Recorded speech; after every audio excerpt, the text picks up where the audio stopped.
हमें नहीं चाहिए कि ये डायरेक्ट खरीद करें, हमें नहीं चाहिए। नंबर 2, हमें कॉन्ट्रैक्ट फार्मिंग नहीं चाहिए, हमें जमाखोरी क्राइम था, क्राइम ही चाहिए। एसेंशियल कमोडिटी एक्ट जो 1960 से पहले भी लूट खू होती थी, लोग एक दूसरे का गोदाम लूट लेते थे, भूखमारी से लोग मरते थे, इसलिए गवर्नमेंट ने बनाया था कि ये लिस्ट ऑफ ग्रेन्स हैं, इन पे कोई जमाखोरी नहीं कर सकता, ये ऐसे ही रहनी चाहिए। फिलहाल ये जो 3 बिल हैं ये किसी धर्म को रिलेटेड नहीं है, ये हमारे खुद के सभी सेक्टर्स के लिए हैं, हमें इनको विस्तार रूप से पढ़ना चाहिए और इनका समर्थन करना चाहिए। अच्छा, यूपी में जो चुनाव आने वाला है उसमें आपका ये किसान आंदोलन कोई असर डाल पाएगा, या ये जो संसद आप कर रहे हैं ये कुछ असर डाल पाएगी? देखिए, असर डालेगी नहीं डालेगी।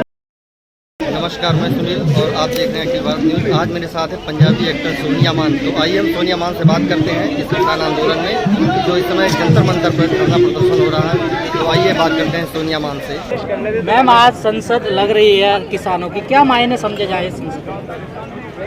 ये हमारे भारत देश की पहली किसानों की संसद है, इतिहास में लिखा जाएगा इसके बारे में। जैसे आज हम याद करते हैं पगड़ी संभाल जट्टा, भगत सिंह के चाचा को याद करते हैं, वो भी 3 कृषि कानूनों के खिलाफ, एक अंग्रेज़ों के खिलाफ वो मूवमेंट लड़ी गई थी। आज ये जो मूवमेंट है, आज ये लड़ी जा रही है कॉर्पोरेट सेक्टर के खिलाफ, क्योंकि कॉर्पोरेट सेक्टर इतना हावी है हमारे देश में। कॉर्पोरेट सेक्टर सरकार बनाता है, कॉर्पोरेट सेक्टर डिसाइड करता है सब कुछ, सारी चीज़ें कॉर्पोरेट सेक्टर के हाथ में है। और ये जो 3 बिल भी पास किए गए हैं, ये भी कॉर्पोरेट सेक्टर की हिमायत में ही किए गए हैं, चाहे वो APMC एक्ट हो, चाहे वो एसेंशियल कमोडिटी एक्ट हो, चाहे वो कॉन्ट्रैक्ट फार्मिंग हो। हमें पता ही है कि किस तरीके से अंबानी ने एक जियो स्पेक्ट्रम नाम की चीज़ लॉन्च की थी 2009 में, जिसमें जियो रिटेलर भी लॉन्च किया था। तो जियो रिटेलर के नीचे उन्होंने ये सारी चीज़ें जो बिल्स हैं, ये जो फार्मर के रिलेटेड बिल्स हैं, फूड इंडस्ट्रीज के बिल हैं, ये उसके नीचे इसीलिए लेके आए हैं। एसेंशियल कमोडिटी एक्ट में से लिस्ट ऑफ ग्रेन्स वो निकाल दिए जिसके ऊपर जमाखोरी नहीं कर सकते थे, वो एक क्राइम था, वो हटा दिया ताकि ये जितनी मर्जी जमाखोरी कर सके, सस्ता लेके महंगा बेच सके। APMC एक्ट लेके आ गए ताकि वो जो हमारी सरकारी मंडियां ख़त्म कर सकें और जाके डायरेक्ट खेतों से खरीद सकें और सेलोस में डाल सकें। कल को किसानों के ऊपर डाल सकें कि ये आपकी तो ये अच्छा ग्रेन नहीं है, इसकी क्वालिटी अच्छी नहीं है, तो कहाँ जाएंगे किसान? किसान तो बेचारे आगे ही दुखी हैं, आगे कर्जे के नीचे हैं और ये दुखी करेंगे। किसानों की मंडियाँ जो होती हैं ना, वो उनके एक लोन लेने वाली एक कैसे कहते हैं बैंक होता है, जहाँ से उन्होंने अपनी बेटी की शादी करने के लिए पहले पैसे पकड़ लेते हैं। छोटे फार्मर्स कहाँ जाएंगे? खादें इतनी महंगी कर दी हैं, ट्रैक्टर इतनी बड़ी मशीनरी है जिसमें पेट्रोल और डीजल इतना महंगा कर दिया है, तो हाउ विल दे सर्वाइव? उनके लिए उनके पास बजट नहीं होता। बोलते MSP हम पूरे देश में नहीं दे सकते, हमारे पास बजट नहीं है, तो बजट जाता कहाँ पे है? बजट जाता है RSS के कार्यालय बनाने में बजट तो नहीं जा रहा है? मुझे लगता है वहीं जाता है बजट, इनका जाता है जब हमारे प्राइम मिनिस्टर साहब के लिए नया प्लेन बनाना होता है उसके लिए चले जाता है। बजट तो इनका इस जगह पे जाता है। बजट किसानों जो हमें एक रोटी दे रहे हैं, खाने का अन्न दे रहे हैं, हमारे किसान हमारे देश की रीढ़ की हड्डी है, उनके लिए इनके पास बजट नहीं होता। बाकी सब चीज़ों के लिए इनके पास बजट है। कॉर्पोरेट सेक्टर के साथ जो इलेक्शन में पैसा खर्च करते हैं उसके लिए बजट है। जब कोरोना आड़ में बंगाल की इलेक्शंस थी तब तो बोलते थे मास्क, वहाँ इन्होंने BJP ने जो वहाँ पे रैलीज की हैं वहाँ पे तब कोरोना नहीं था। अभी तीसरी लहर आने वाली है, लेकिन प्रधानमंत्री मोदी जी जाते हैं वाराणसी और वहाँ पे एक रैली करते हैं जिसमें 5000 लोग इकट्ठा होते हैं। क्या वहाँ से कोरोना नहीं फैलता? वही तो हम क्वेश्चन करना, किसानों के ऊपर केवल बेबुनियाद मतलब आरोप लगाते रहते हैं किसानों के ऊपर। तो आज हम ये इस बात के लिए कम से कम खुश हैं कि आज इन्होंने एक्सेप्ट तो किया हम किसान हैं। पहले तो आज तक तो इन्होंने एक्सेप्टेंस ही नहीं दी थी। हम टिकरी बॉर्डर पे पिछले 7-8 महीने से वहाँ बैठे हैं। सर्दियाँ आ गई, गर्मियाँ आ गई, मच्छर है, वहाँ बारिश है, टेंट उड़ जाते हैं, पानी है इतना ज़्यादा। इनको ह्यूमन राइट्स कहाँ पे है? हम इंडिया में ह्यूमन राइट्स की बड़ी बड़ी बातें करते हैं, डेमोक्रेसी की बड़ी बड़ी बातें करते हैं। मुझे नहीं लगता हमारे इंडिया में डेमोक्रेसी है, डिक्टेटरशिप है। पीछे 26 डेमोक्रेसी मैडम, ऐसा नहीं लगता आपको केवल मोदी जी के वॉशरूम और बाथरूम और उनके घर तक रह गया हो? You are absolutely right. मुझे तो ये, मैं मोदी जी को एक बात कहना चाहती हूँ कि आप एक पार्टी के प्राइम मिनिस्टर नहीं हो BJP के, आप पूरे देश के प्राइम मिनिस्टर हो। आपको तो सभी के बारे में सुनना चाहिए। पहले पार्लियामेंट सेशन में जब किसानों ने आपके ऊपर बात की, किसानों के बारे में बात करो, तब आपने बोल दिया ये देखिए जी, ये देखो हमें इनके बारे में ये बात नहीं करना देना चाहते। मतलब पॉलिटिक्स वहाँ पे भी इतनी हद तक पॉलिटिक्स में वो बढ़ चुके हैं कि उनको किसी के बारे में कुछ नहीं सोचता। मैं सीधी सी बात बोलती हूँ। कृषि मंत्री का जो स्टैंड है वो साफ है, कृषि कानून वापस नहीं होंगे। तो ना लें, हम तो वापस करवा के जाएंगे। वो उनको कुर्सी पे किसने बिठाया? हम ही लोगों ने बिठाया है, तो वो हमें आंखें नहीं दिखा सकते। जिस तरीके से बंगाल में हाल किया था, उनका आने वाले टाइम में चाहे 3 साल लगे, 4 साल लगे, 5 साल लगे, हम इनको खत्म करके छोड़ेंगे और हम अपने 3 बिल रद्द करवा के ही रहेंगे। कहा यह भी जा रहा है कि ये किसान आंदोलन जो है ये विपक्ष के इशारे पर है। आप लोग जैसे जैसे चुनाव आता है वैसे वैसे एक्टिव हो जाते हैं। बंगाल की बात की जाए, उसके बाद उत्तर प्रदेश के चुनाव की बात की जाए, इल्जाम तो ये भी है आप लोगों पर। 7 महीने से वहाँ बैठे हैं, 8 महीने हो गए हैं। 8 महीने के बीच में कितनी इलेक्शंस आ गई भाई? जितनी इलेक्शन आएंगी उसको, जिसमें भाजपा होगी उसको तो विरोध करेंगे।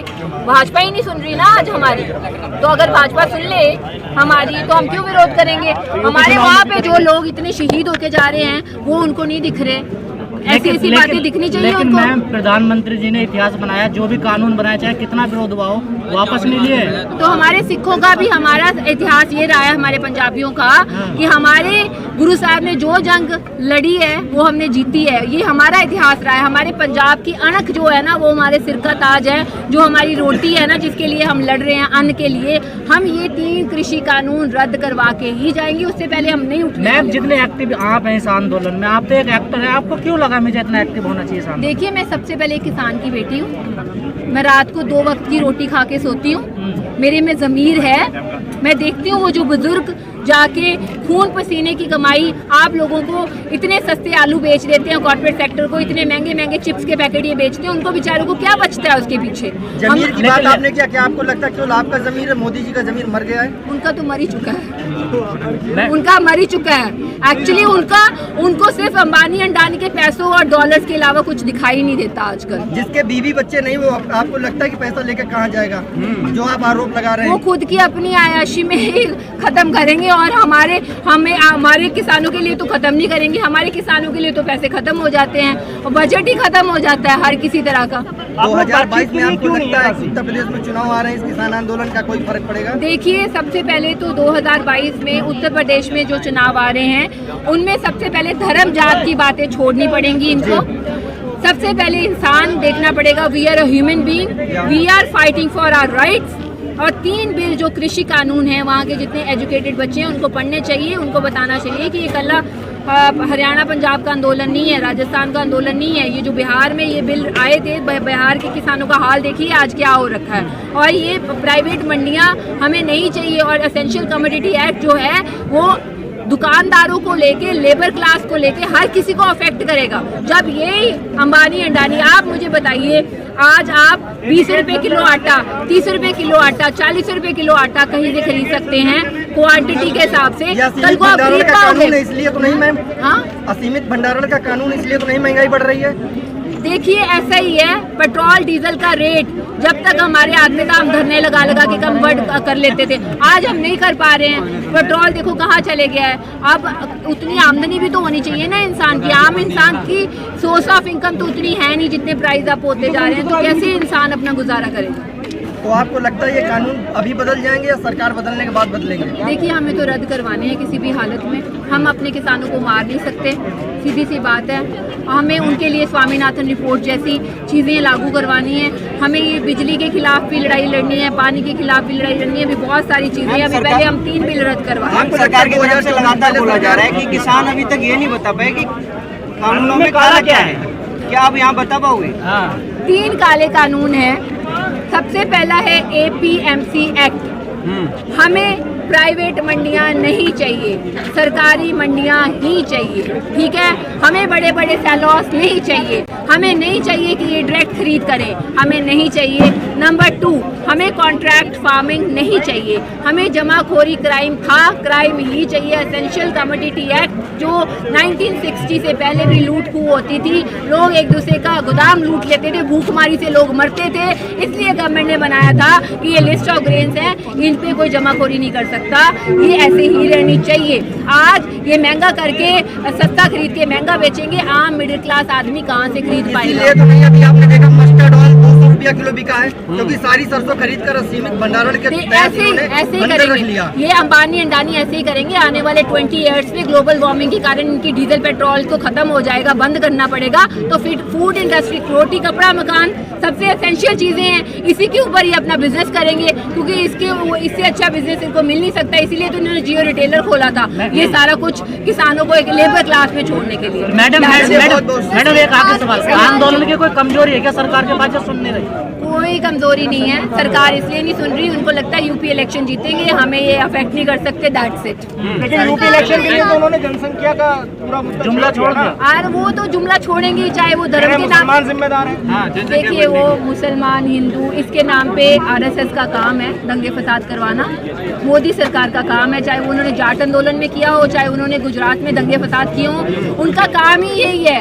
उनके लिए किसी ह्यूमन बीइंग की लाश कोई मायने नहीं रखती, कोई मरे ना कोई जिए, उनको कोई फर्क नहीं पड़ता। वो धर्म क्या है, धर्म क्या सिखाता है आपको? एकता सिखाता है धर्म, आपको एक दूसरे की रिस्पेक्ट करना सिखाता है। अगर आप किसी की भी धर्म की किताब उठा के देखो, अगर गुरु ग्रंथ साहब उठा के देखो, तो उसमें सिखाया जाता है सभी धर्म की रिस्पेक्ट। लेकिन मैडम आज तो जहर फैला रहा धर्म, आज के टाइम में मैडम जहर फैला रहा धर्म। गीता में भी यही है, कुरान में भी यही है, तो ये कौन से धर्मवाद के लोग आ गए? तो हमें इनका धर्म ही नहीं है, इनका धर्म ही नहीं है, इसीलिए तो लड़ाते हैं। लेकिन कार्ल मार्क्स तो कहते हैं अफीम है धर्म, कार्ल मार्क्स तो कहते हैं अफीम है धर्म। देखिए वो थ्योरीज हैं, वो थ्योरीज हैं, वो कार्ल मार्क्स एक धर्म नहीं है। धर्म मैं बात कर रही हूँ गुरु ग्रंथ साहब की, गीता की, कुरान की, वो जो हमारे अपने धर्म है, जो उसमें बातें लिखी गई हैं। फिलॉसफी तो आप किसी की भी फॉलो कर सकते हो, कार्ल मार्क्स ही कर लो, चाहे आप के नाम पर छोटा सा मैडम धर्म के नाम पर लिंचिंग हो रही है, आने वाला है, कर रहे हैं, धर्म के नाम पर लिंचिंग हो रही है देश में। कर रहे हैं, तो आपके पास तो सबसे बड़ा हथियार है मीडिया। आप लोगों के पास जाएं, उनको एजुकेट करें, उनको बताएं। हमें भी रोक दिया था आज। हाँ तो वही तो होता है, आपको अपनी मीडिया की आवाज, मीडिया से ऊपर किसी की आवाज नहीं हो सकती।